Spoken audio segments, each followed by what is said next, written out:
is up, everyone? Welcome back to another episode of Manbitesfilm, episode 90. 90.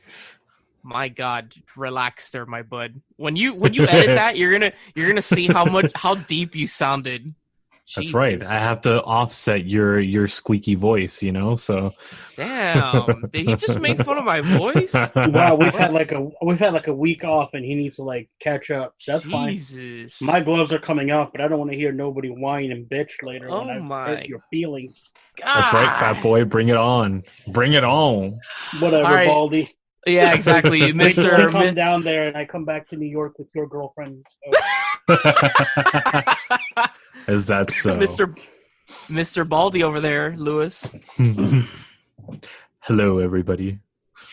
And I'm gonna be nice to you, William. I'm gonna be nice. My favorite. When is that of the unusual? Two, my favorite of the two, William. Fuck You're you, always Lewis. suckling on William, so yeah. That's not new. He has big teats. Sorry, I had to.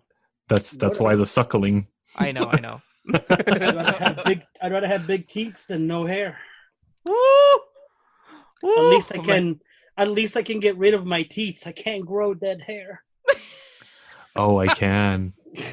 No, you can't. Don't No, lie to yourself. Transferring your pubes to your head does not count. You're not going to be bald today and have an afro tomorrow morning, okay? It doesn't. Oh, thank you for joining us after we took a week off. We of Did course. you miss us? Yeah, did you miss us? Of course, if you're joining us for the first time, Come back with a banger. Yeah, with Listen, a banger. If I want to come back, I'll wipe it off from the inside of your mouth. All right, now be quiet. Let the man speak. So if you're joining us for the 90th time, or your ears are virgins to us, Well, there is no virgin ears listening to us. welcome. We are. If so, you have been de-virginized real quick. We are a weekly movie podcast where we talk about movie news, we review one movie altogether, and then at the end of the show, we review 3 individual movies. So, Lewis, I know we were talking that you kind of forgot about movie news before the show started. So, to my own defense, guys, I was actually moving this weekend. That's why we didn't do the show last time. Yes. So, I got movie news. I got great movie news that my childhood is still screaming on the inside. Oh, the Mighty Ducks. Yes. So I haven't heard of this. Disney So let's move to has important announced news. Shut the fuck up. Disney has announced, this is important news, that Emilio Estevez will reprise his role as Coach Gordon Bombay in the upcoming Disney. You mean Grandfather Plus Bombay? At this point? Mighty Ducks, not movie, series. I don't know how I feel about that. I wonder if all the other guys Give are going to me make. my fucking nostalgia. I wonder if all the guys and gals will make appearances in the show. What happened to your nostalgia with Full House? They ruined it. They burned into my eyes, and then on top of that, they sullied Disney. They That sullied was not Disney. They sullied Boy Meets World with whatever They the did fuck not. the You thing is shut called. your face. Hey, Girl Meets World was a great show. It was tripe. It was not. It was literally Boy Meets World for the new generation. And he was empowering young girls. And it was pretty much taking Boy Meets World episodes and spinning them for his daughter. But the show itself was actually, when it came out amidst all these other shows where it was just all about being the popular girl in school and everything else. And Girl Meets World was teaching you that there are bigger things in the world than being the popular kid in school or who you're going to hook up with. It was telling you about adoption. It was telling you about abandonment. It was telling you about what it means to go through life with depression, with being in a new school. It was actually teaching you good points that the target audience may have needed. And then it went, okay, well, we're going to cancel it in favor of all these other shows. All I saw was a jerk fest for SJW, where that's all I saw. It really wasn't. It really was not. Yeah. Moving on. Speaking of something completely different, Fast and the Furious 9's trailer dropped, and Did it really? The teaser trailer, yeah. Oh, I didn't even see it. It's actually really good, at least from what I saw. And I'm willing to give it a chance after the last 2 installments were actually pretty fun. You just got to take it with a grain of salt and understand that it's not fucking cinema or anything. It is just popcorn bullshit movie. How dare you not call Fast and the Furious cinema? How It's dare definitely you? not. I know it's not. Really not. Speaking Mortal of Kombat cinema, Legends. Wait. Hang on. Pause a second, William. Pause. Back up. Damn it. How did you say combat? Mortal Kombat? You were like combat. I was like, excuse me? No, Like kumquat? What? Yeah, exactly. Like kumquat. you got things going on in your ears. No. You've been suckling William too much. I heard the same thing. You actually said that word very weird. Like you said combat you did. very odd. It was super weird. Mortal Mortal Kombat Kombat Legends, Scorpion's Revenge. The trailer has dropped. Nice. And Speaking of cinema, going back, yes. Did you guys watch Jay and Silent Bob reboot? Yes. It was so Okay. good. I have not. No. Okay. I know. even Fuck you, William. screenshot Fuck and you so sent hard. the picture. I sent the picture because I'm like, this I need to save so we can bring it up on the next show. Oh, Jesus Christ. And the scene in it, I gotta bring it. See, this is why I send you guys shit so I can go and find them afterwards. There we go. It was suckling Stanley. Those yes. Marvel movies are a triumph of cinema, and that's all I will say.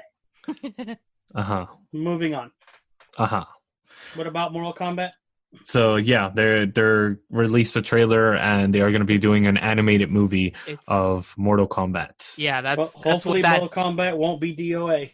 That's what that movie is. It's the animated movie. Don't confuse people and make them think it's a live action film. No. It's not a live action. I thought it was a live action. I thought it was like a trailer for live if you action. would let me finish my sentence, then I could complete what I was going to say. Talk faster. Listen here, suckler. He's not the one suckling. I'm the one suckling. Get your shit straight. Yeah, if anything, I'm the suckly. Suckly. So, suckle these nuts. So the other thing that I wanted to bring up is they are officially making The Thing again. Mm-hmm. I heard about this. Yes. Blumhouse is taking the flagship movie and attempting to remake it because they are making a bunch of movies within this kind of realm. So supposedly they are also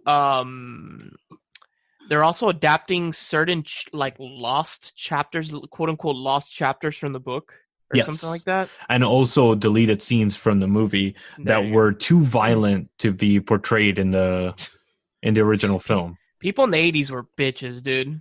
What a bunch of pussies. Well, they wanted to get it under NC-17, and now the rating system's a little bit less thumb up their ass, basically. So it's a little bit easier to get past. Yeah, rated R could be extremely violent, even though The Thing is pretty. Like John Carpenter's The Thing is pretty violent. But Carpenter has this masterful way of handling violence, in which it doesn't come off like too extreme, even though it's grotesque as fuck. It doesn't come off violent. Exactly. There's something about it that it's subdued or it feels subdued.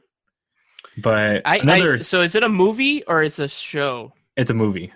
It's a movie. Okay, yes, gotcha. Yes. And then the last thing I wanted to bring up. Well, didn't they make a remake of The Thing already? They did, and it was shit. Did they? Yes. It's garbage. 2011 they released it. It picks up right where the first one left off, but I heard I thought no. It's a straight remake. It's a straight remake of the original. Oh, it is a straight remake. Okay. Yeah. The 2011 that is. The other thing, I don't know if you guys were able to see the what do you call it, Picard. I thought they were just making one thing. I did. Wait. Christ. Oh, did I see Picard? No, I did not see Picard. No. Dude, it is glorious. It is glorious seeing that man again on screen. Okay, so there's a couple things.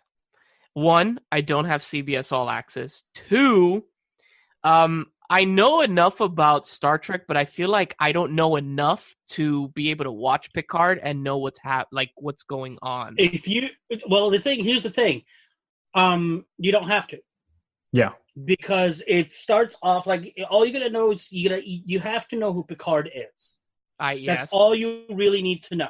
Because everything is a completely different story. It's not like obviously eventually you'll get like the main characters either making cameos or coming back throughout. Yeah, so you got to know a little bit of Next Gen. But it's just like it's a completely different backstory, and it explains why he's no longer with the Federation. It explains why he's retired.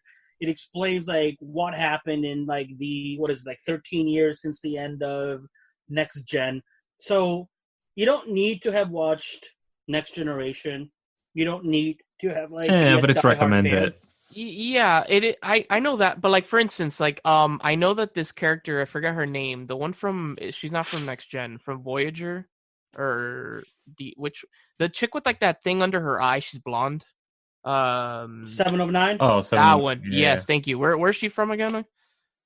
She's from Voyager. Voyager. But like I don't know shit about her character, so I feel like when she shows up, I'd be lost. You know, I wouldn't know who she is, what are her ideals, or anything. You know, I will impart with you some knowledge that you may not know, which will definitely help you with Picard. Ready? Yes. You ready? Yeah. Google. I knew you were gonna say either that or like Wikipedia or some shit. Fuck off. Yeah. Okay, but my main thing is I don't have Google. No, I don't have CBS All Access, which I know in this day and age, like I'm not condoning pirating, but like that's a thing I know, and I can get around it. But like, or you could borrow people's login. I don't know anybody that has CBS All Access. Do you? I have CBS All Access. Oh, you do? Well, thank you. You should have told me this before I made myself look like an ass. I didn't. But I like making you feel like an ass. Since when the hell do you have CBS All Access? Since Picard. Oh, you got it specifically. I got it specifically for Picard. Yeah. How much is CBS All Access? I think it was $7. Oh, that's actually... I thought it was more than that no. For some odd reason. Oh, okay, gotcha. Do you have to have Amazon Prime to have a CBS All Access? No. You could have its own... It's its own app. Yeah, I think... okay. Yeah. So the other thing that happened this week was Doctor Who. Oh my God. I just have to say... I haven't seen it. Please don't spoil it. Doctor Who is back. That's all I gotta say. Doctor Who is Why are you talking about Doctor Who on this show? You have your own show, damn it. I know, but I have to speak about it because I literally haven't stopped talking about this last episode. It's that fucking just don't good. Stop talking. This is very true. Listen here, suckily. Jesus, how long was your episode yesterday with Nisha? Hour and a half. And you still didn't talk enough about Doctor Who that you need to talk about it on our show? Not enough. Jesus, man. There's so much. But anyways, yeah, it is a fucking phenomenal episode. And anybody that's, debating whether to get back into Doctor Who or not, get back into it because it's fucking glorious again. Okay. So that's it for movie news. Moving on. Anything else, William? You want to bring up anything else? I'm dying. No. William's done. Bad Boys for Life wasn't bad. It was okay, but definitely sets up for a fourth movie. If you like the first two, this is very much in the reminiscent of the second one, but there's Easter eggs galore. It was fun. Minus the rat fucking. The best part. I'm not giving away spoilers. Oh Jesus. And Doolittle was actually not bad. It's not going to be like a hit. But I've heard that. Didn't that movie do horrible? It did. It kind of did because there was really not much marketing for it. But it's also a movie that doesn't have much of a following to it. People see January is the dumping grounds. Pretty much, but you only release shit movies in January and August. Wait, what? Are there any movies that are coming out now in January that are actually good? No. Well, I mean, January's over in 2 days, so no. No, but like, did anything come out in January that was actually like halfway decent? No. Bad Boys for Life. Hey, Other than that, point in case. Well, he said halfway decent. you know, halfway decent to good. No. I feel like there was. No, there really wasn't. Hang on, give me one quick. Not that was not released last year at the end of the year, and then it went wide in January because they do that for the Oscar buzz, and they didn't have time to release it. I know that, but it's So What like are the Oscars? 1917 was it didn't go 1917 wide doesn't until January. Oscars are actually early this year. They're in at the end of February or mid-February. Weekend. They're Valentine's what? Day Sunday. William? Yeah. When is it? The Sunday after Valentine's Day. Yeah. Oh, so not next weekend. Not next weekend. The weekend after. The weekend after. Yeah. Yeah, that's crazy. Just Mercy wasn't a bad movie. That was. Oh God, that was horrible, dude. I said it wasn't a bad movie. I didn't say it was like a great movie. Horrible. When did Bombshells come out? Bombshell come out in December. Let's move on to the next segment. Why? But I think that's pretty much it. I know like the next big blockbuster to come out is going to be Birds of Prey. Yeah, I'm excited for that. All right. I'm really not. Stay tuned. I'm holding my breath, but we'll see.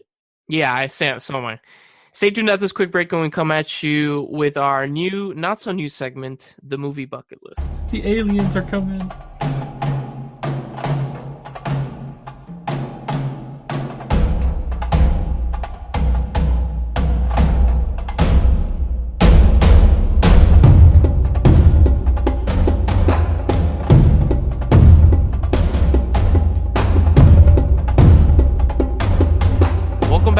To our new, not so new segment, the movie bucket list. This is where aliens came down from the heavens and bestowed upon William these two magical Not the Ten Commandments. Not the Ten Commandments. Two floating posters that have now. 100 movies on them, or however many there are on these posters. Apparently they're not floating enough because William needs to hold it and crunch things. So I have to like unfold them. They're scrolls, so I have to unscroll them. Oh man, they're the scrolls. The lost scrolls of the Library of Alexandria. So William picks at random one movie off of these magical posters and surprises Lewis and myself. Shut your goddamn mouth! Stop moving. I had to put the scrolls back in space. Thank you. You could have just done that after I was done with my segment.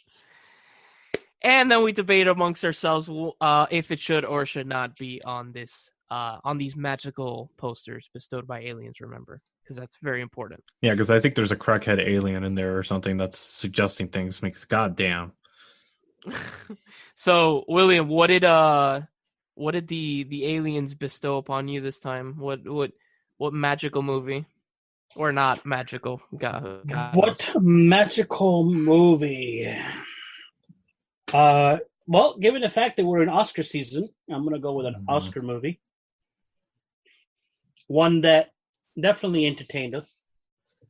Not a biopic. Debatable, I guess. Depends on what movie it was. Yeah, right. It's a movie about revenge. Okay. It's a movie... John Wick. No. Damn it. Oscar buzz, you moron. John Wick's not nominated for an Oscar, and he did not win an Oscar. Was it nominated? Was John Wick even nominated for an Oscar? No, nothing. I don't even know. Revenge film that was nominated for an Oscar? And I believe, I know that Old Boy. It won. It can't be Old Boy because we've done that one. We've done that already. Think more. It can't be Pulp Western Fiction Europe. because we did that. Western Europe? Yeah. Yes. Schindler's List. No. I don't know, man. I don't have any guesses for this one. I mean, I gave a clue already when I said it's a movie that entertained us because. Oh, Gladiator. Yes. Why are you not entertained? That movie Zero. sucks dick. Nope. Wow. That is a 2 out of 10 for me. Fuck that movie. And that is our segment for the week. That's that the is dark horse shit. Wow. That movie is the Dark Ages of Ridley Scott. Yes. That movie is one of the few movies that I actually walked out of the theater and asked for a refund. No qualities at all? None. At what point in the movie did you walk out? About 15 minutes in, because you could get your refund up to 30 minutes in. What? And then I saw it in DVD later on because it was like on sale for $1, and I was like, I want my $1 back and my time. What is it about the movie you don't like? It's just completely historically inaccurate. On top of that, besides that kind of pinky up attitude, it's just a bad film. The pacing is all fucking all over the place. The cinematography's shit. It felt like a fucking film student decided to film this giant blockbuster film, and it's like a fucking kid that just did film production 1 is making this film and has no idea how to pace a film, how to direct actors, how to like move camera without like seeming like a fucking student film. It's just god awful. Like Ridley Scott's like paycheck movie, please. I am afraid of putting my screen right into movie now. Because damn. If I do, I'm never showing your ass just in case. I really hate this movie. I really hate this movie. So, okay. So, I mean, like, I wouldn't say that I hate the movie. I'm just not a big fan of the movie. I mean, if I'm giving a list of 10 movies and this movie's on that list, this is probably number 10. Wait for it. At the beginning of the film, you actually see a gaffer walking through the woods. In that first scene, you see a fucking gaffer walking with a light in the woods. Like a guy that's working on set. Yeah. Oh. He is literally walking through the woods. I heard, no. I heard gopher. So I'm like, is a gopher not historically accurate for that time and place in Italy? So, okay, that's cool. No gophers allowed. And then when he said holding a light, I'm like, I misheard something along the way. It's shit like that it's like, dude, I remember reading you're gonna have to show me the clip of this, like, and look on IMDb. Gaffer. Look on IMDb with all the goofs in the movie. It's like fucking 80 pages of goofs. It's literally like the most I've ever seen in a major production film. Yeah, well, you can see a van in the background in Lord of the Rings. I don't hear you bitching about that. No, you can't. Really? Yeah, you can. No, you can't. Where? Yes, you can. Please, where? Yeah, William, please indicate. Where? When they are running through the cornfield, right as they're leaving the Shire? They're leaving the Shire. They're in the cornfield or whatever that field is. And they catch up to Frodo. And I believe Frodo's with Sam already. And if you look in the background, there's a truck driving by.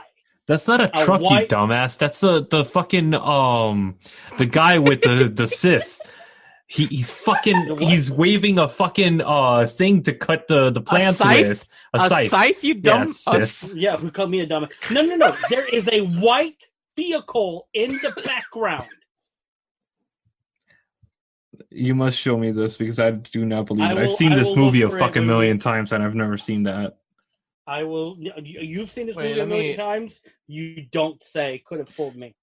Van in Lord of the Rings. Let's see. I want to see it in the actual movie because I have to pull up the clip. I'm gonna watch that tonight, actually, to fucking. I'm gonna be like, "Fuck you, William. Fuck you so hard." No, but like honestly, I just don't appreciate this movie. How about you, Brandon? I don't either. I kind of feel the same way that you felt. William, like I said, I don't hate it as hardcore as you do. It's not definitely nowhere near my top favorite movies ever. But I also don't believe that it belongs on a bucket list of movies. So my final answer is no. Okay. All right. So none of us agree. So I looked at the scene from Lord of the Rings. You could see it. It's very much in the background, though. It's very small. Boom! And it's kind of hard to see, but yes, it is there. Suckle these nuts, bitch! I knew something about Lord of the Rings. You did it. Victory for the dead. This is how I get my wins. I don't know. I just think it's a boring ass movie. I don't think anybody's performance is that great. Even Joaquin Phoenix's performance isn't anything to write home about.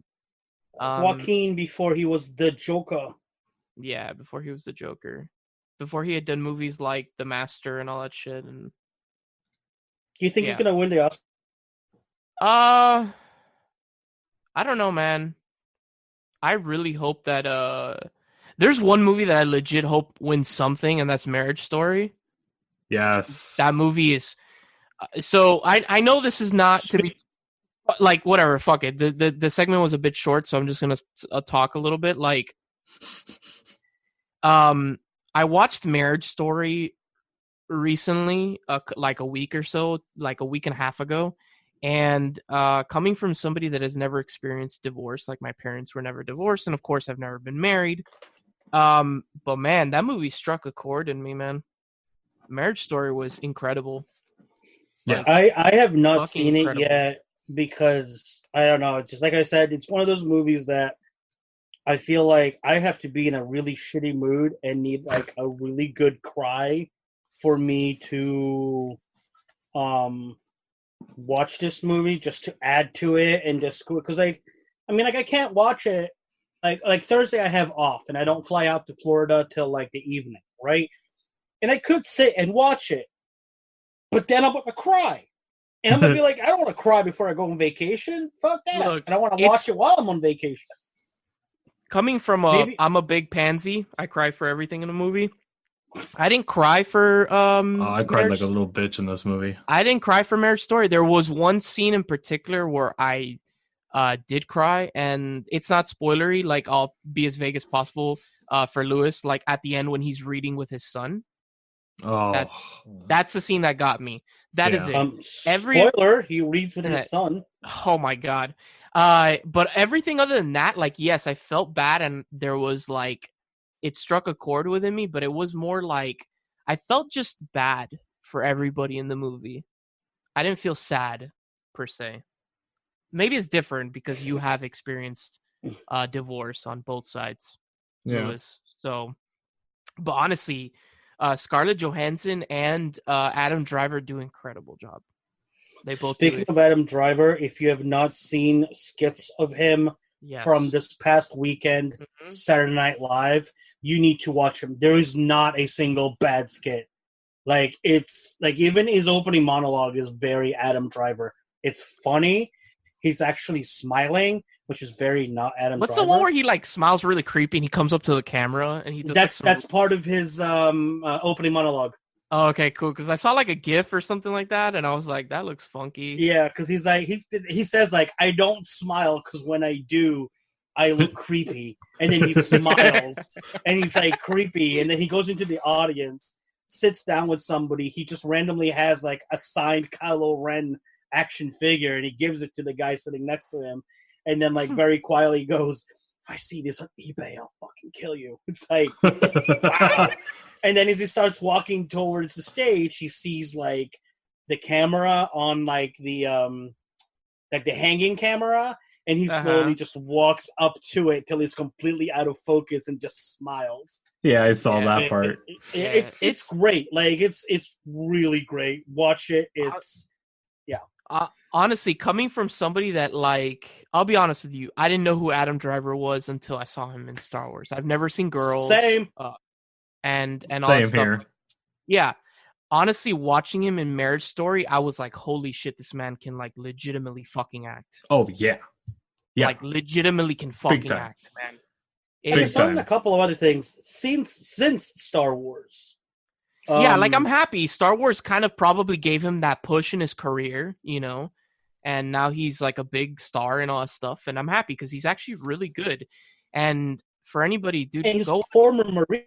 Yes, he is a former Marine. Yes, and he's done a bunch of stuff. Like he started a whole like the arts in the like if you're part of in the armed forces, like if you're in the army or whatever, you can and you have like a passion for acting. He started like this whole thing with them, and honestly, like go watch He's Marriage just a Story. decent human being. Yeah, like go watch Marriage Story. It's very accessible to everybody. Like most people have on Netflix. Yeah, go watch it. It is a bit long. It's like 2.5 hours, but honestly, you don't feel it, dude. No, you don't. And it's I legit was like, this immediately was my movie of the year. I was the only thing is, I don't recommend this for anybody going through a divorce right now. No, yeah, don't do that to yourself. Because do not you will break your computer. You will break your screen wherever you're watching it. You will break the screen. Yeah, there was a couple of scenes that like just watching him, I was like, I felt angry for him or her. Dude, like depending on the situation. There's legit scenes there that it was a spitting image of what I went through or what my parents went through. It was like, dude, it was fucking impeccable. And there's scenes where I listened to another podcast as well, and they actually brought up that one of the lighting crew, he was literally in tears in one of the scenes with the little boy, the Halloween sequence with the little boy. Yes. Mm-hmm. He was literally in tears when that scene happened because he's like, oh my God, dude, I've been in that same exact situation. Yes. And he was literally fucking bawling throughout the whole filming of that scene because it was that emotional. It's a rough movie. It's not super rough to watch, but it definitely... It depends. I guess it depends on the person. Like, coming from somebody... It was a rough movie to watch for me. Very rough. Yeah, maybe, like, again, it depends on the person because I've never experienced that either way.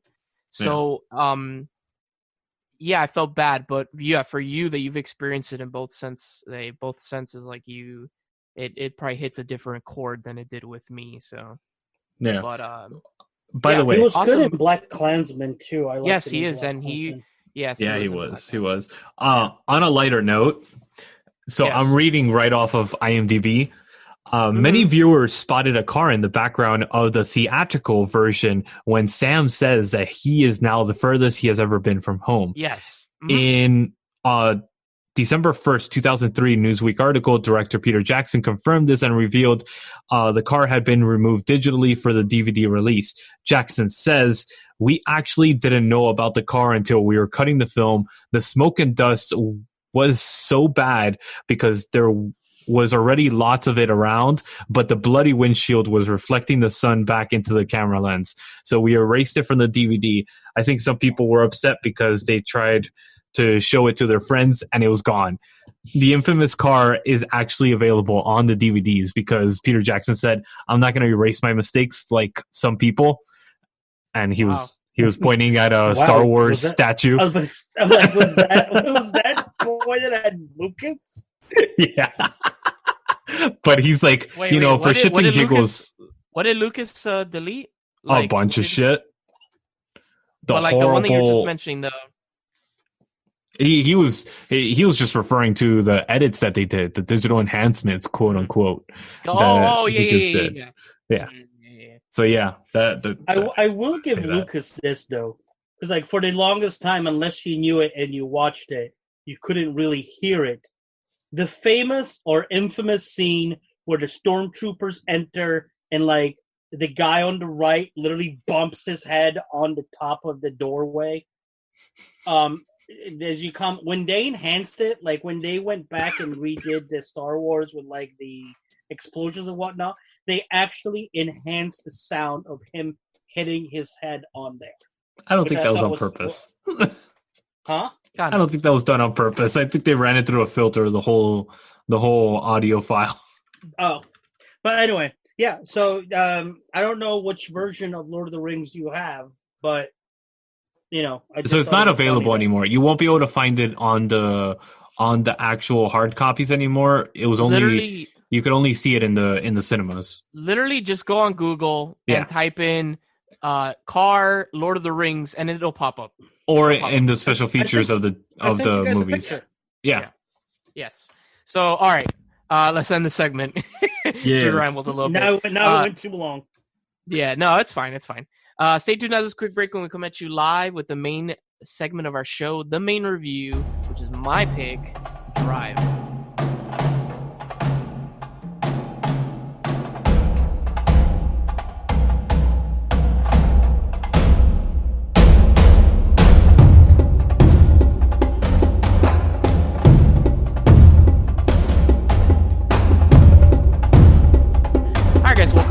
For the main segment of our show, the main review, which is my pick, Drive, starring a bunch of people. Bunch of people, indeed.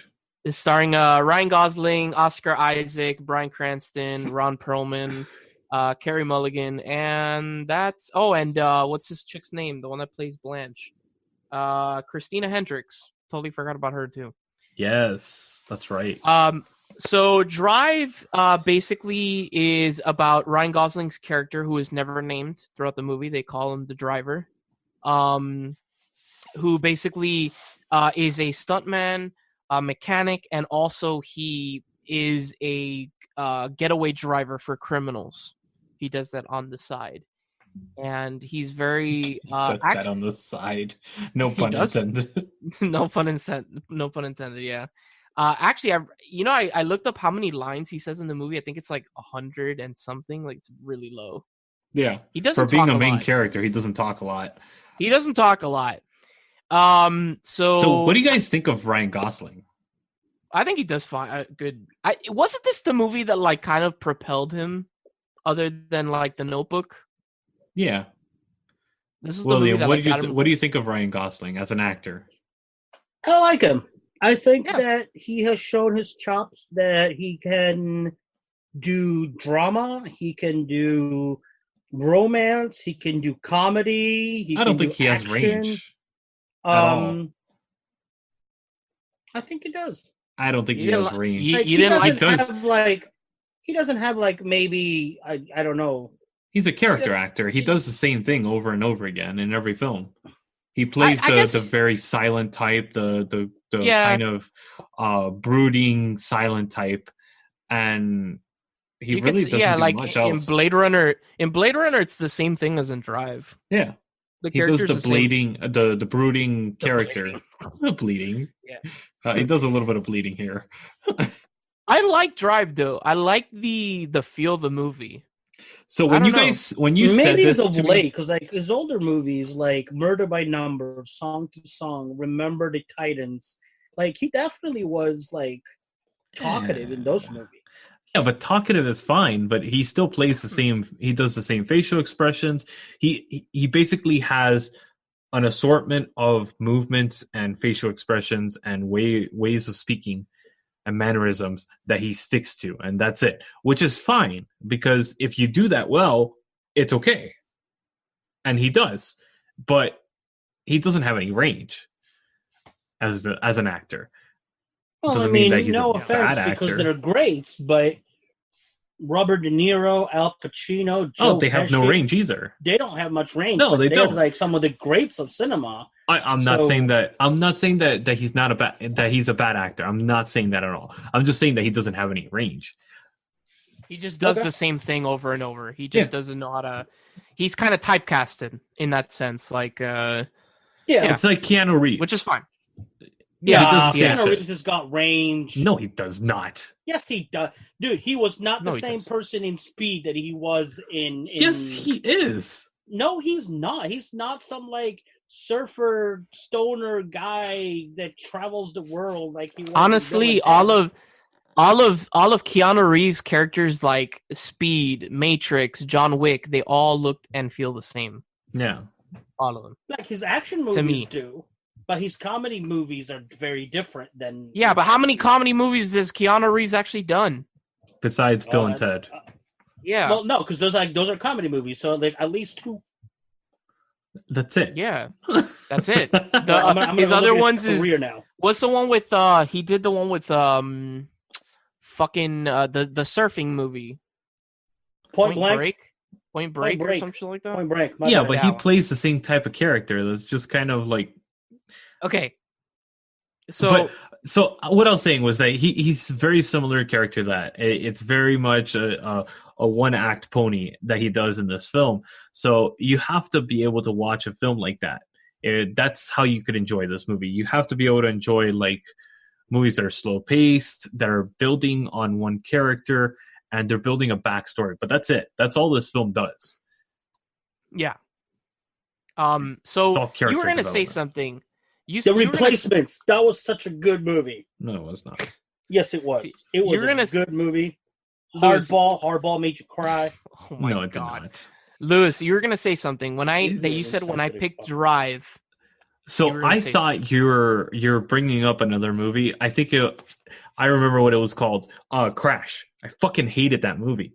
So for some reason, I got the two mixed up. And once I realized what I was watching, I was like, hold on a second. No, this is not the right one that I was thinking about. This is a fucking great movie. And yes, this is a fucking banger of a movie. So I was... like Crash? I fucking hated Crash. That movie's garbage. It was like it was a ripoff of Magnolia, just done badly. Look, Drive... because Magnolia was done badly.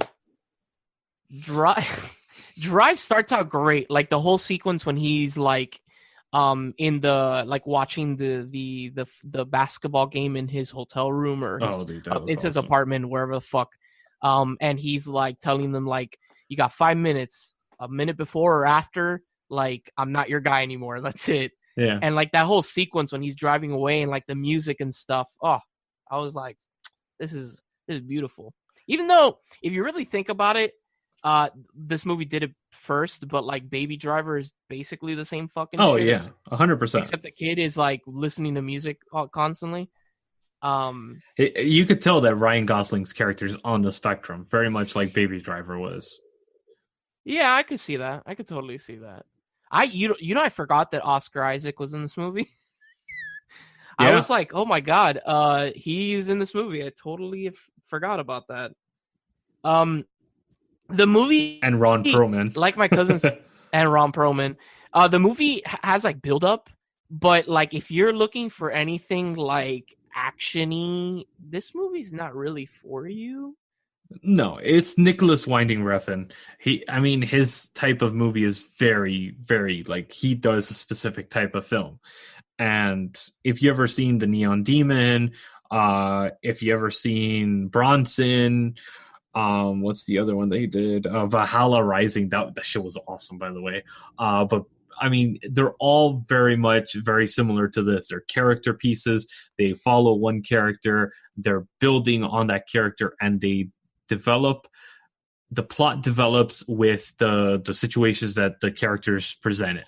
But that's it. Nothing major really happens to propel the character forward or anything. It's little vignettes of the character during a certain period.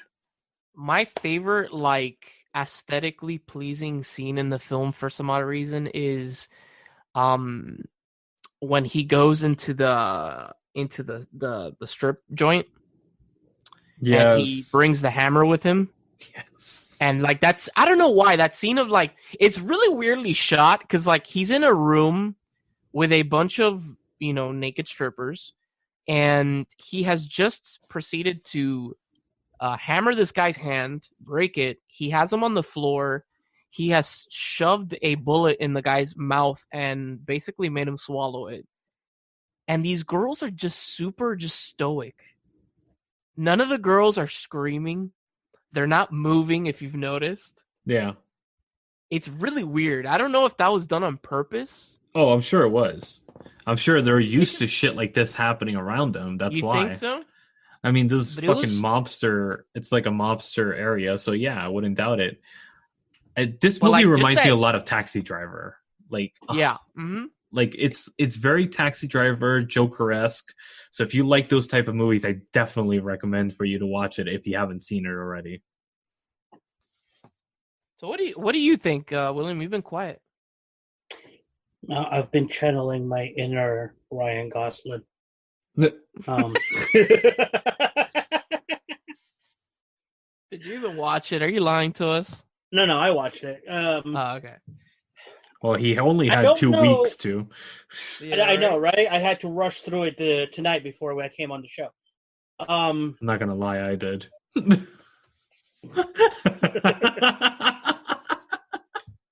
I liked it. It was definitely a lot more violent than I expected. Dude, really? the face bashing scene. Oh my god, that was awesome. Shit.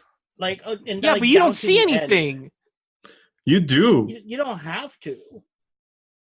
Dude, it's not like not like Irreversible, no. But... No, it's not like Irreversible. It's not like fucking Brawl in what is it? Brawl in Cell Block. Yeah. Yeah, that shit was violent.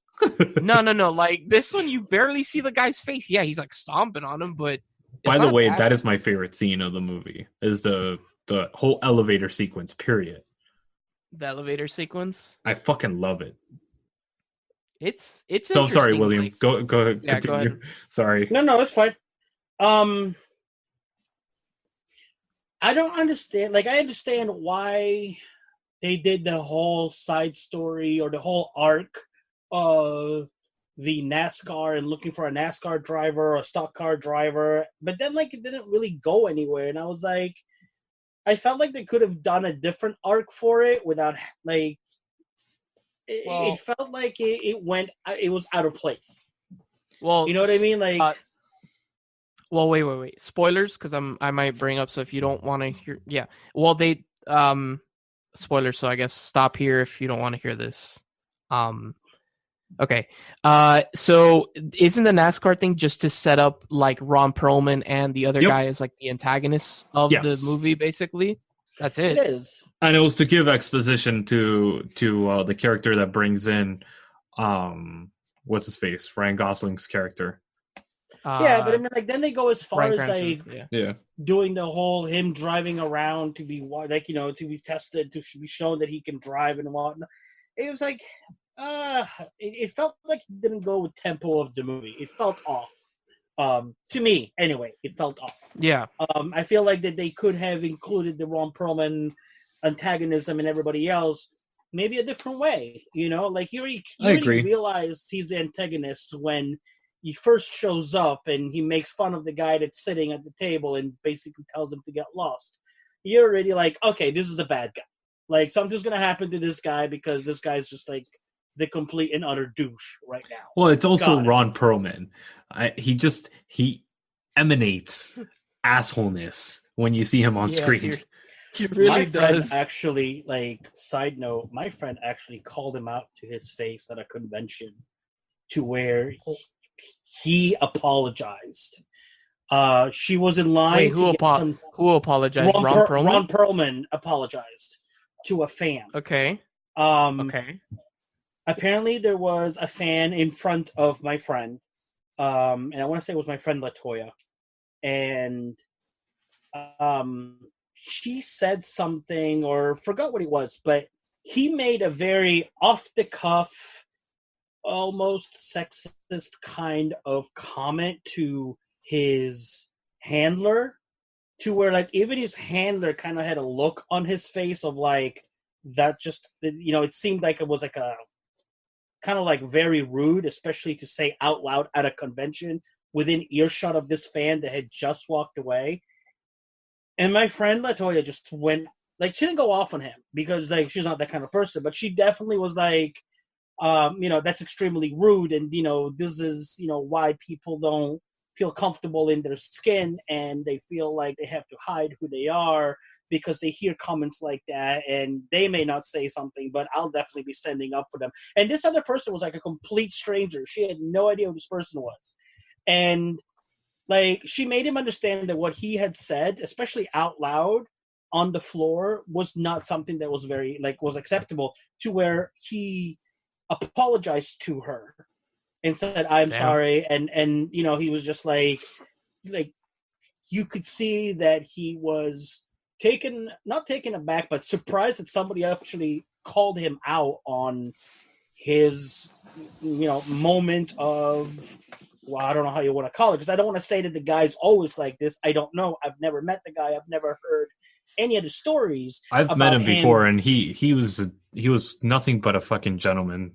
At least So when I was he in could have line. had like a moment of weakness and just like slip something. Yeah. But the fact that he realized he did something wrong and apologized right away, whereas other celebrities may have dismissed it or may have made things worse. He apologized right away. He gave her a hug and said, "I'm not always like this," and I do apologize. So I thought it was really cool that there are people like somebody who's big as bad as you see. Name a Ron Perlman movie where he's not a badass. Case in point. But he's human.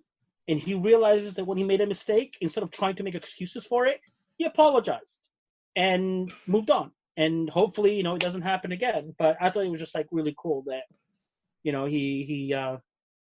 he showed who he truly is by, we say off the cuff things. And if somebody calls it out and says, "You guys went too far," we apologize as well. We're like, "Sorry, my bad." We're not like, "Oh, you're just a snowflake," or "Oh, you just can't take a joke," or no, it's like what I said made you feel uncomfortable, what I said insulted you, then I apologize and I am sorry.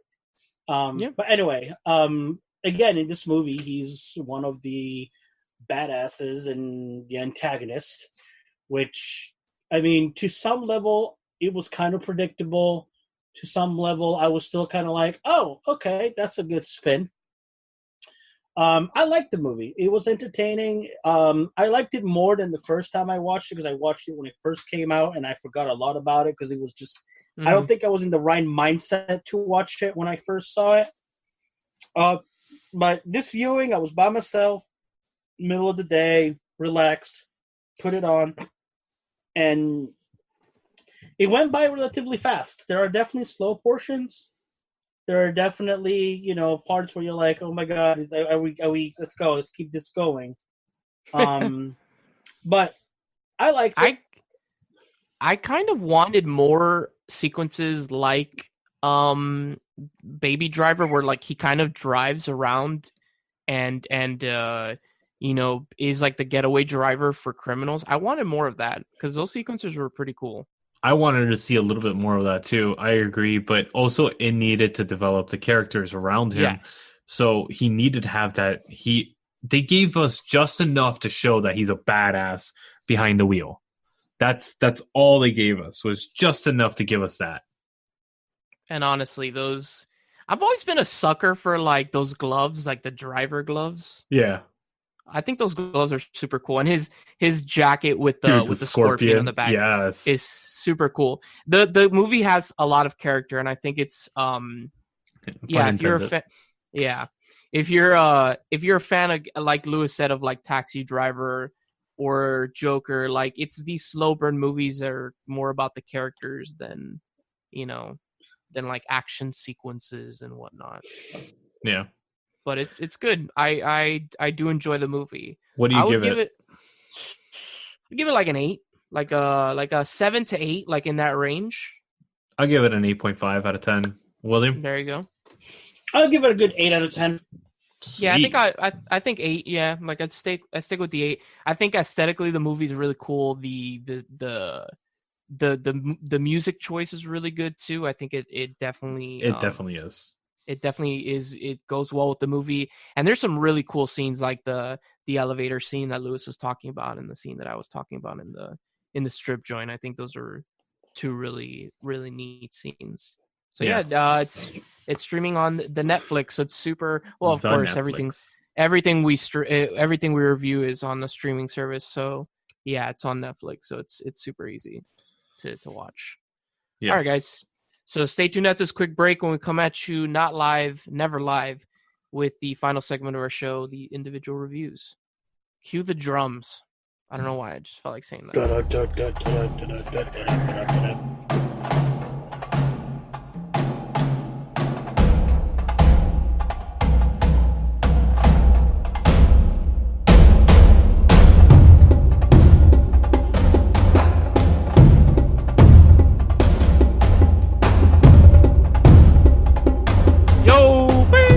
Sorry, I just had like, what's that song? Soldier Boy? Yeah. Yes. The song was terrible. Oh, that's so fitting. All right, guys, welcome back for the final segment of our show, the individual review. Yo, William. Wow. Dick. We're gonna continue with it, William. Louis is gonna like bleep it out in post-production. No, we can start the segment over. That's asking for way too much. Is going to be going first this week. I gotta write this time, guys. I can't speak English. 5 times the charm. That's sometimes, second, but okay. All right, so mine is a nostalgia piece. It's a episode 1 of what hopefully it's going to be a very good running show. They already announced season 2, so I'm hoping that season 1 will go very well and won't just be fan service.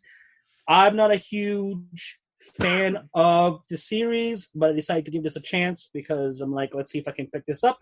And I like it already. A couple of things which I was like, but I mean, obviously, if you haven't picked up by it by now, I am reviewing Picard, which just dropped episode 1. Now, why am I doing Picard? Huh? Episode? No, I was saying episode Juan. Juan for our Latin friends. Now, why did I decide to do Picard? Because I mean, it's easy to review something that you are an absolute fan of and be all great about it. And then it's different when you're not such a big fan of, but you've enjoyed the shows prior, and I feel like you look at it from a more critical point of view than just a, oh my God.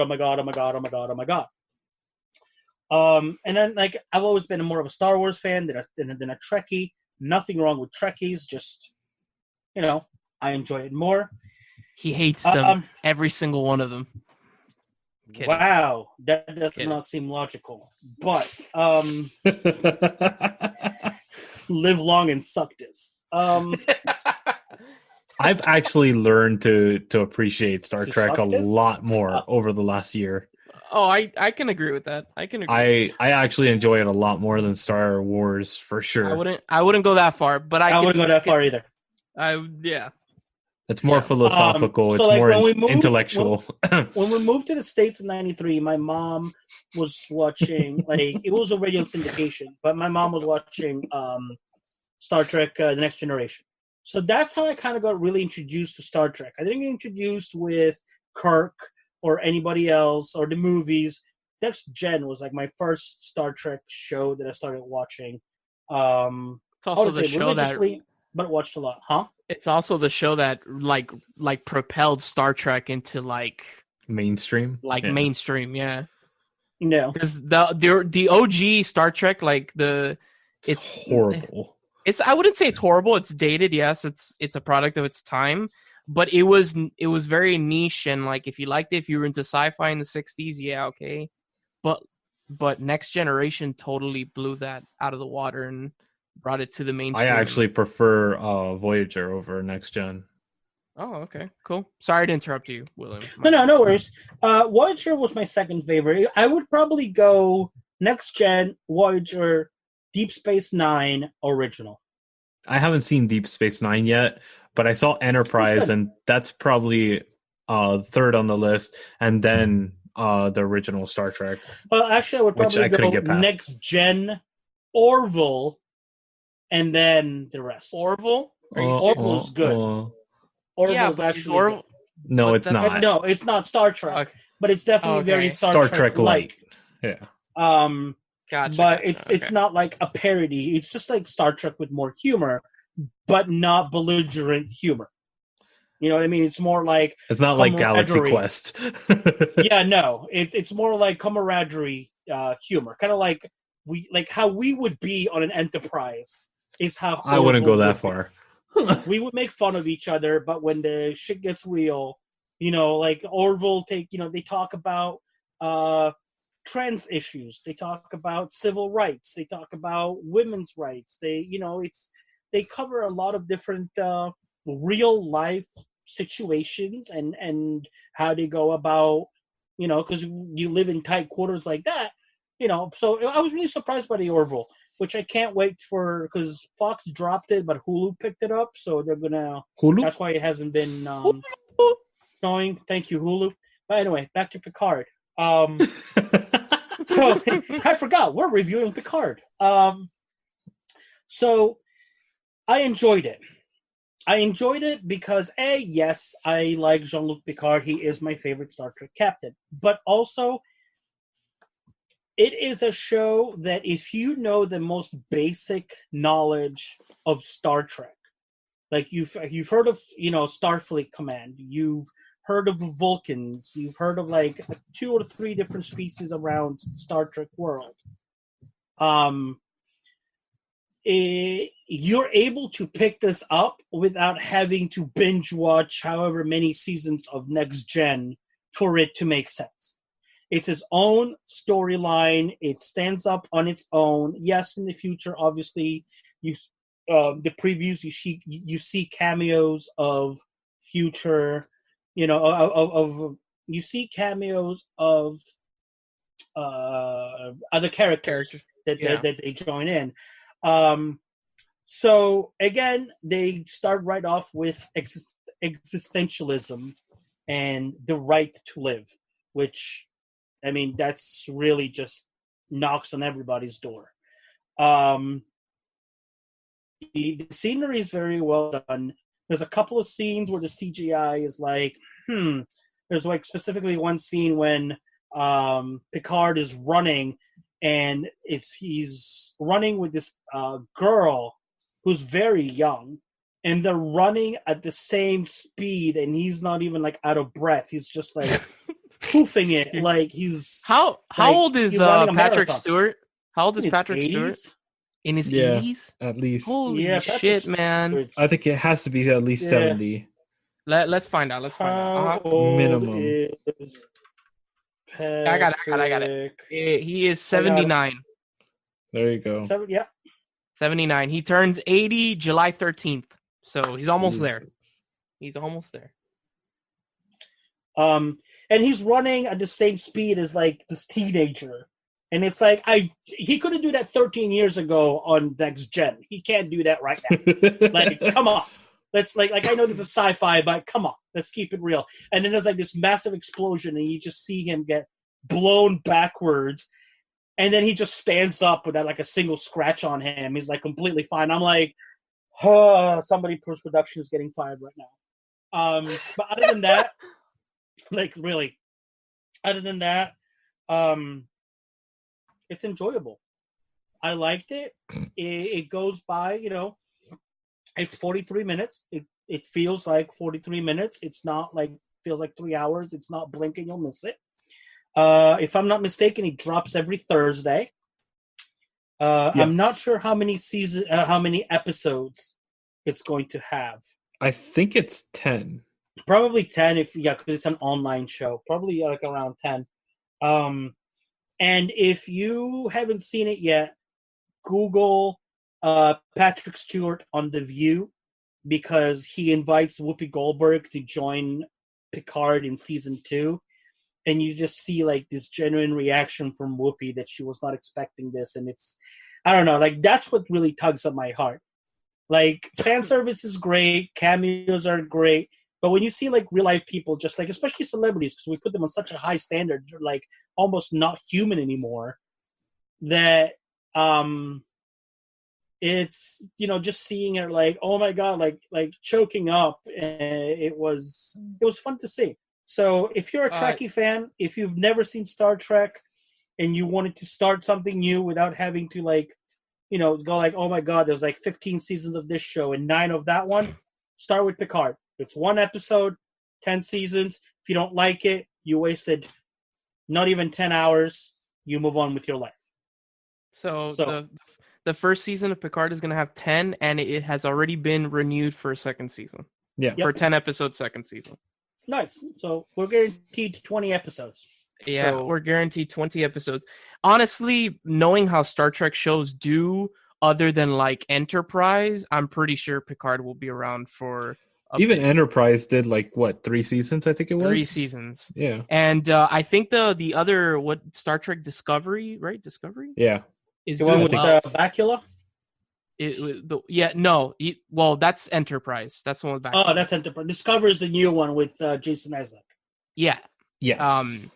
That one's doing well. If I remember correctly, I think people like it. It's doing well. So it's doing well, but what people don't like about that one is that up until Discovery, every Star Trek show has always talked about diplomacy over violence. Yes. And Discovery seems to retort very often to violence over diplomacy, which is why, statistically speaking, viewership is higher for the Orville than Discovery, because the Orville is very much like Star Trek in the sense of diplomacy over let's kill shit first and ask questions. Let's just later. blast. Yeah, let's just blast everything. That's like one of the big downsides of the new Star Trek. But this is Picard. We all know he's not going to do that. We all know that he's not. That's not the way. That is Picard not the way. But now we're talking. Picard is a man of culture. He is a man of culture. He is a man of culture, and we'll see. We'll see how this goes. We'll see how it leads. I give it a solid 9.5 out of 10. Like, wow. Okay. I mean, like, for me to be as interested and looking forward to it, and like I said, I'm nowhere near a big, oh my god, Star Trek fan. It definitely sucked me right in. So yeah, it did its job. I would give it an 8.5 out of 10 for sure. Okay, nice. All right, I haven't seen it yet. I well, like you heard earlier, did we talk about it on the show, or was that off air? I don't remember. We talked about it on the show, but he hasn't given you the credentials yet. Yeah. Okay. Then yes. Like I said earlier, I want to watch it, but yeah, whatever. I was like, did we talk about this on the show or not? I don't. Yeah, we did. When things blur together. Okay, so it's my turn. I am going to be reviewing a movie that caught my eye a while ago. I saw the trailer for it back last year when I was watching a movie in theaters. I don't remember which one it was. And that movie was Booksmart, which is streaming on Hulu. It's a comedy directed by Olivia Wilde. I didn't even know she directed anything. Yes. I'm going to say one thing. I enjoyed the movie. It's basically, like, straight up, it is super bad, but with girls. Yes, 100%. That is Booksmart. But a little bit more enjoyable, I think. Really? I don't know. Like, so you've seen it? Yes. Okay. I enjoyed the movie. It's on my Vudu. It is. Oh, you have it? Yes, I totally forgot. You do have it on your Vudu.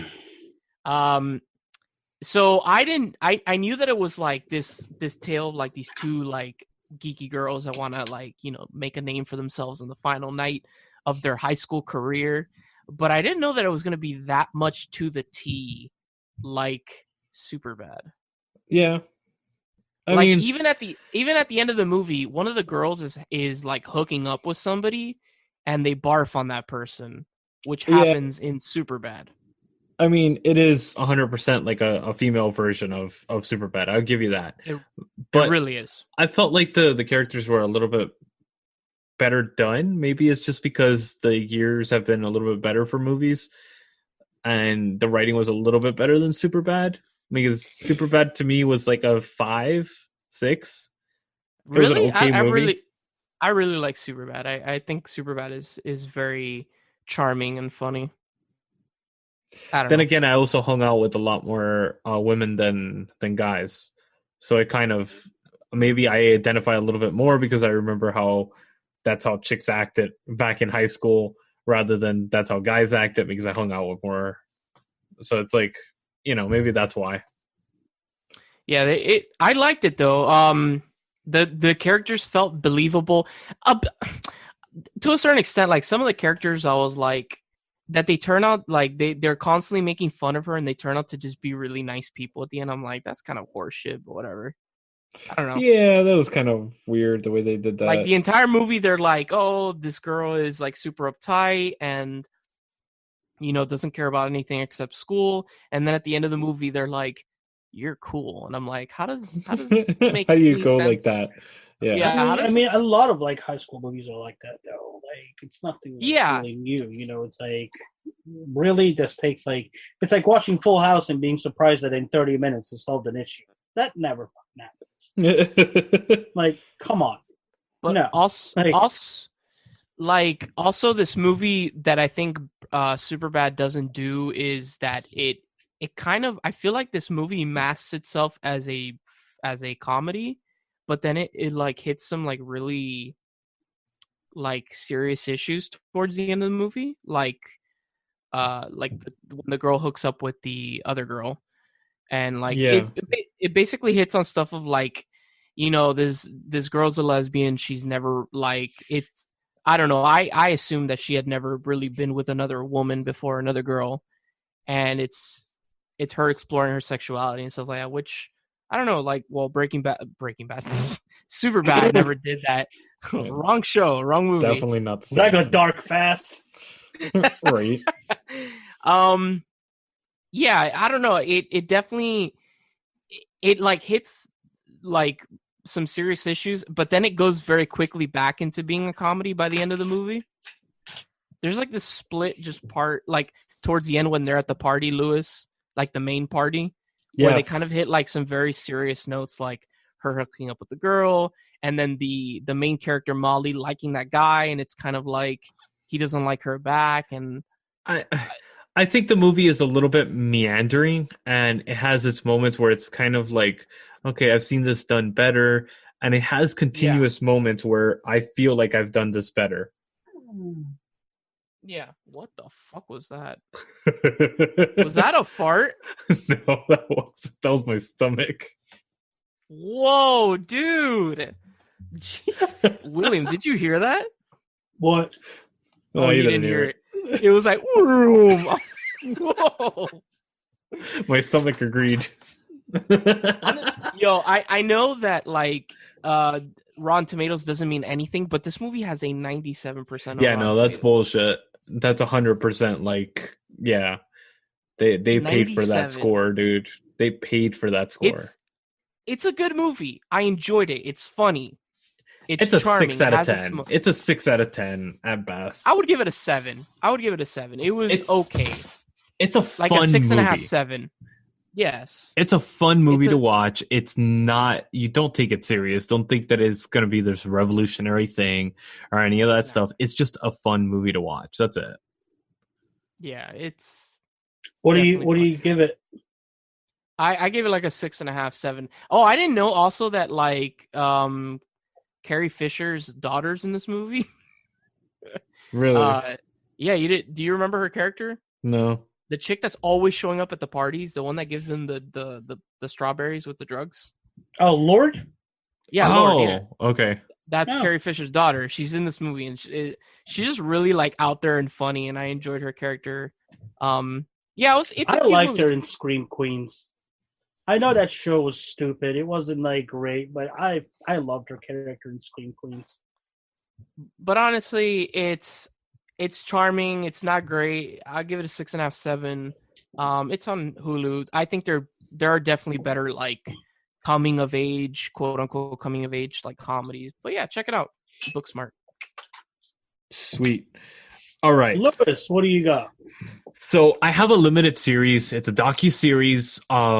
And I personally, I personally grew up listening to hip hop and listening to R&B and stuff like that. That was the first music that was really introduced to me. No, it is not. It was filthy goddamn liar. It was the first music that was actually like I chose myself. And then from there it progressed into it's not like Matchbox 20 and all that shit. That came afterwards. Really? Yeah, that came afterwards. But I used to listen to a lot of hip hop and stuff like that. You know, like mainstream shit, but never anything like underground or any of that stuff until later. But that's what I listened to. So I found this docu-series and I was like, okay, let's see how this is. It's all right. It's probably going to be the same bullshit as it always is and all that stuff. And I found it on Netflix. It's called Hip Hop Evolution. And the name sounds fucking funky as hell. So I figured it was going to be some kitschy bullshit and all that stuff. But this guy has this awesome way of going about this. So what he does is he introduces, each episode is basically about a certain type of hip hop. And then from that, he grabs the biggest artists that came out of that certain subgenre of hip hop. So like he does heavy bass from the South, right? So he grabs like the biggest artists that came out of that, and he grabs them and says, what was your influence? Why did you start this and all that stuff? And then he gets the artist that he got influenced by, and then he interviews that artist and finds out from that artist where he got his source from. So basically Eminem's getting interviewed a whole bunch of times. No, actually.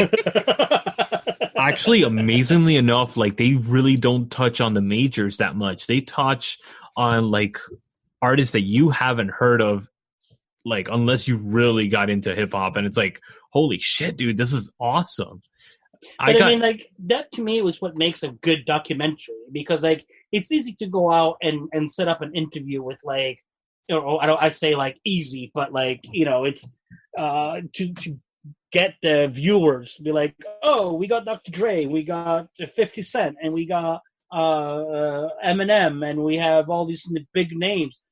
But when you do something like this, like you're saying that like he's going into, you know, definitely like digging deep in that big bag of history of hip hop, that is what makes me going, okay, he did his homework.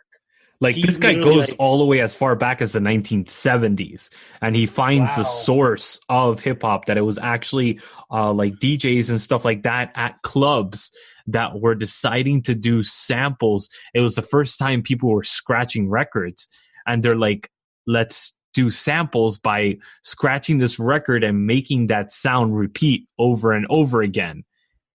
And it is fucking phenomenal. Like each episode, there's 16 episodes in the series, and just to name a few, The Foundation, which is the 1970s, it brings back all the people that actually the first rhythmic rappers and laying the foundations from the Bronx and stuff like that. Then it goes from the underground to the mainstream, where the bootleg tapes are introduced, and you know, the Sugar Hill Gang, stuff like that in New York. The next one is the new guard, like Run DMC, Marley Merrill, Rakim, all these guys from Public Enemy come in. Like it really goes deep into shit. Just those 3 episodes alone, it goes pretty far down. And then the second season, they go into the Southways, out the trunk, the Bay Area, which the Bay Area is all like the dance mixes, which ironically, I didn't know this, but hip hop stemmed from DJs that were actually DJing for disco. That's why there's so much disco sampling in rap music, is because that's where it stems from. And you think of that, you're like, what? And all it was were these MCs that used to, you know, spit rhymes and stuff like that. And the DJs got together with those MCs, and they mixed this sound together of disco and MCs, and they called it hip hop. And that's what spawned it. It's fucking phenomenal. Like, and they touch upon the big issues and stuff like that, like Biggie and Tupac, but honestly, they glaze over it. They do it really quickly and just enough to like say, okay, you know, just enough to go, yeah, this is what happened.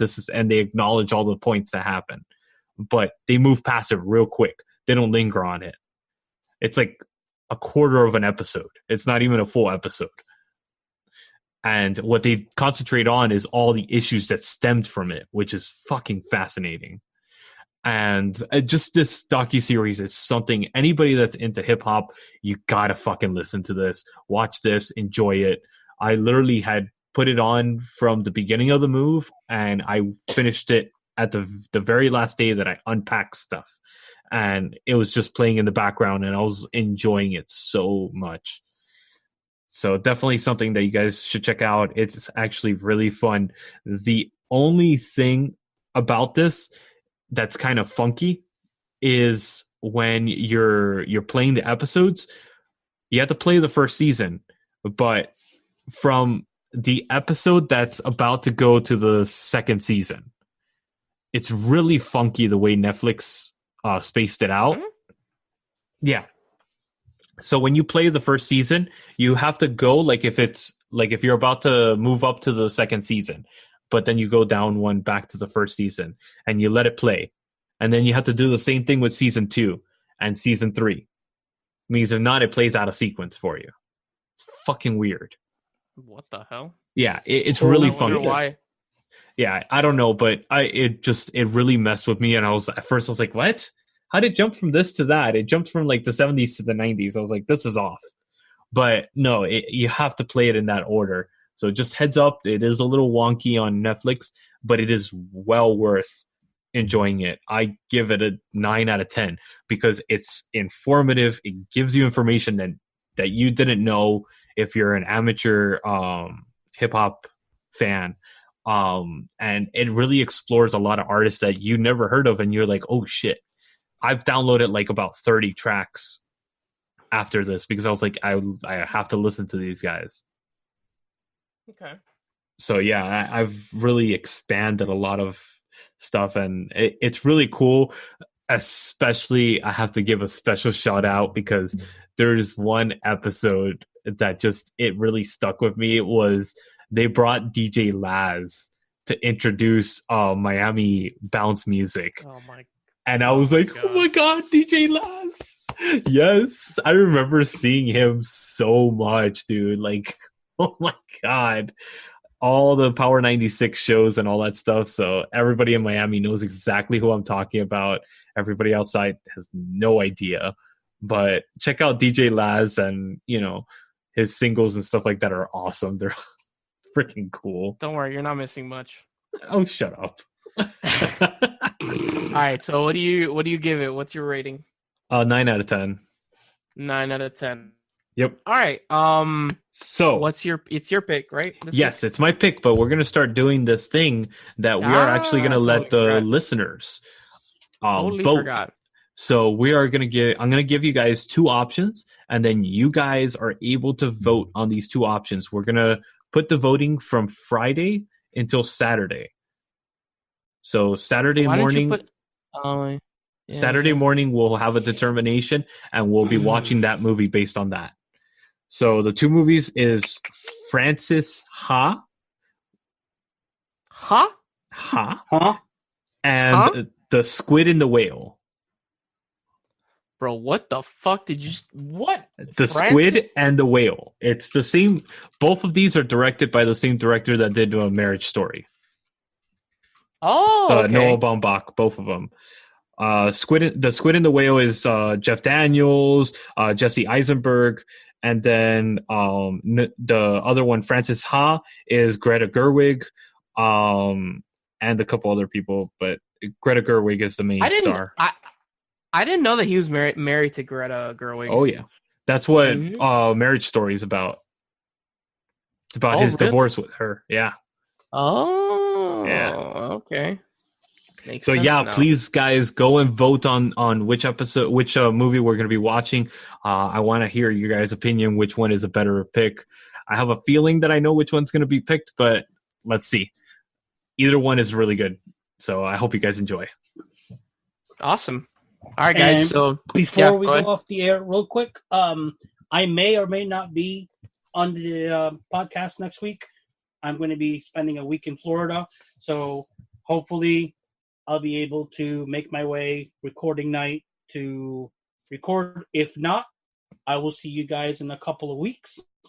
Yes. I mean, it's always fun, and I always, I'm sorry when I'm not around, but especially because these 2 sound like really good movies. I will definitely try my best, but if not, you will definitely have me back in a couple of weeks, where we'll be right back to a regularly scheduled program. I know we didn't touch. Don't worry, you won't be missed. Probably not. Sorry. I know we haven't touched on it, but I just wanted to give a quick condolences, prayers to all 9 people that passed away this past weekend in a helicopter crash, including the late, great Kobe Bryant and his daughter, 13 years old. There was another kid on that flight. parents, coaches, gone. Come to find out that he was a huge Harry Potter fan. And I was literally just reading an article. Yeah, I was literally just reading an article where while he rocked his kids to sleep, he would hum the Harry Potter theme. Like, that's how much... And there's pictures of him, like, where he made his own robes and he had his own sorting hat. So he was a Harry Potter fan. And, that tugs at the heart because, it's like we always see each other, us fans and whatnot. And then you're like, wait, these celebrities are fans too. And their kids are Harry Potter fans as well. And it tugs at the heart even more because, it's like they're up there. You'll never meet them. They'll never know who you are. But you'll always have that one thing in common. Yeah. And, you'll always have, like, that love for, whether it be Potter, whether it be Lord of the Rings, whether it be Star Wars, Star Trek, whatever, Doctor Who.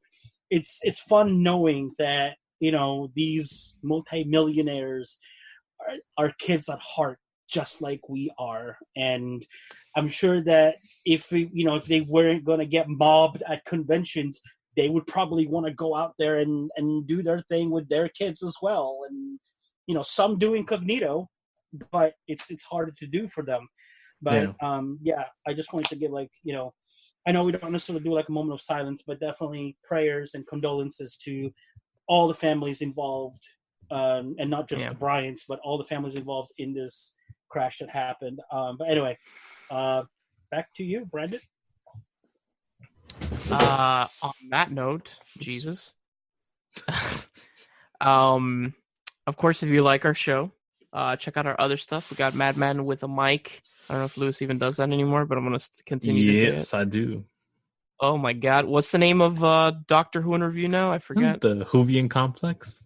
The Whovian Complex. Thank you. You have to remember the egotistical complex, but it's a Whovian complex. So it's very much up his alley. The Whovian Complex, we got Cellar Door, which is Lord of the Rings, Lewis's baby. We got Wizarding World with William Phoenix, which is all Harry Potter, of course. Also Harry Pototo. Also, you got Candlelip. Shut your Cellar Door. We got Candlelip Blowjobs. And, of course, visit us over on Manbitesfilm.com, our sister site, diverselygeek.org. And our brother from another mother on YouTube, John, over at Narcotic Casserole. Oh, real quick this week, also because the episode just dropped this week. If you're into wrestling, Kicking Out at 2 this past week. I'm a guest on it with the host, Dave. So, if you want to listen to something in between and you like the sound of my voice, you don't want to wait a week, Kicking Out at 2 dropped this week. Check it out. Alrighty. On that note, thank you, William. Thank you very much, Brandon. See you next week. # maybe 2 weeks from now. I meant / not hashtag. Sorry, / 2 weeks from now. Thank you, Lewis. Thank you, Brandon. What the fuck just happened there? # editor hates me. As always, I am Brandon, and we will see you guys on the next episode of Manbitesfilm. Good night. # the moment. Yeah, right. # the moment.